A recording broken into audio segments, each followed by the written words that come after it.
It needs to be said, the rescue of the Chilean miners is a smashing victory for free market capitalism.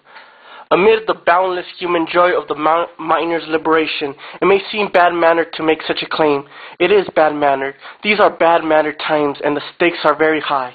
In the U.S., with 9.6% unemployment, a notable angry voter will go to the polls shortly and dump one political party in favor of the other, on which no love is lost. The President of the U.S. is campaigning across the country, making this statement at nearly every stop of the way. The basic idea is that if we put our blind faith in the market and we let corporations do whatever they want and we leave everybody else to fend for themselves, then America somehow automatically is going to grow and prosper. Yeah, that's the basic idea, but basically that's right. Ask the miners. If those miners had been trapped a half-mile down like this 25 years ago anywhere on Earth, they would be dead. What happened over the past 25 years that meant the difference between life and death for these men? The center rock drill bit. This is the miracle bit that drilled down to the trapped miners. Center Rock Inc. is a private company in Berlin, Pennsylvania. It has 74 employees. The drill's rig came from Shrine Incorporated in Westchester, Pennsylvania. Seeing the disaster, Center Rock President Brandon Fisher called the Chileans to offer his drill. Chile accepted. The miners are alive. The Center Rock drill, heretofore not featured on websites like Engadget or Gizmodo, is it in fact a piece of tough technology developed by a small company in it for the money, for profit. That's why they innovated down the whole hammer drilling. If they make money, they can do more innovation. Profit equals innovation dynamic was everywhere at the Chilean mine. The high-strength cable winding around the big wheel atop of the simple rig is from Germany. Japan supplied the super flexible fiber optic communications cable that linked the miners to the world above. A remarkable September 30 story about all this by the journal's Matt Moffat was a compendium of astonishing things that showed up in the Atacama Desert from the distant corners of capitalism. Samsung of South Korea supplied a cell phone that has its own projector.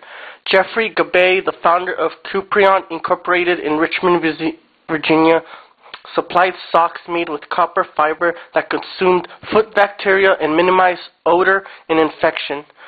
Chile's health minister, Jamie Malalich, said, "I've never realized this kind of thing actually existed."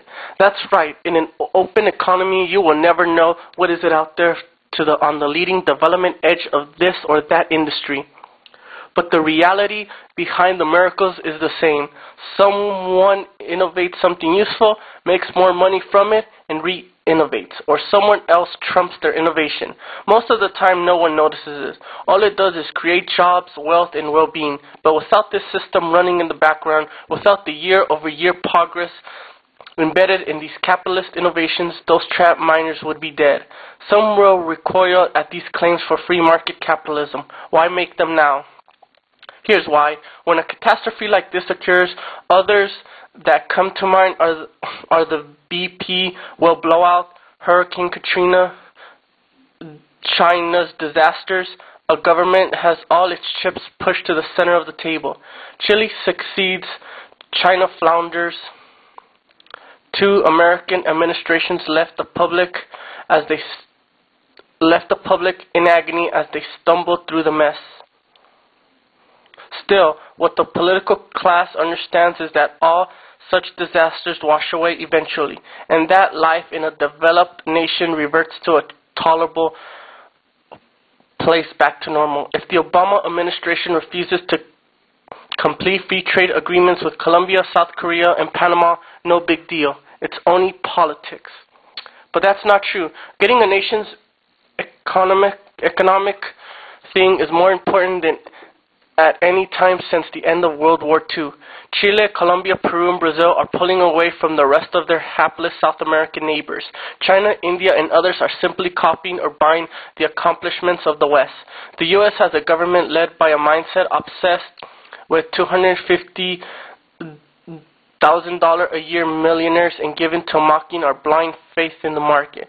In a fast-moving world filled with nations intent on catching up with or passing us, this policy path is a waste of time. The miners' rescue is a thrilling moment for Chile, a country on its rising status. But I'm thinking of that 74-person outfit in Berlin, Pennsylvania, whose high-tech drill bit open the earth to free them.